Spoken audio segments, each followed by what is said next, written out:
بسم الله الرحمن الرحيم. السلام عليكم ورحمة الله وبركاته. waxaan maanta aan runtii aad iyo aad aan ugu faraxsanahay inaan halkan aan socdaal ku joogo magaalada Garowe ee caasimadda dowlad goboleedka Puntland iyo mudan madaxweyne adiga iyo dowladdaadaba sida sharafta leh oo wanaagsan ee aad noogu soo dhaweyseen aniga iyo wafdigeyga xaqiiqatan laba jeer hore yaan baajinay duruufo shaqo awgeed maanta si aad iyo aad yaan ugu faraxsanahay inaan arko intaasoo qof oo reer Puntland reer Garowe ah inay sidaas wanaagsan noo soo dhaweeyaan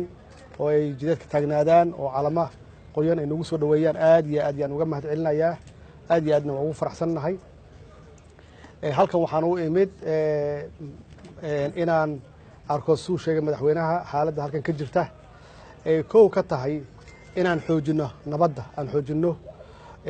oo aan ka shaqeyno dib u heshiisiinta waxaan jeclahay inaan tago dhowr magaalo oo aan dadka la kulmo xuqaasha salaadiinta dadka maxaan ku raahdaa aqoon-yahanada civil society-ga jaamacadaha ardada dhigta guud ahaan inaan la kulmo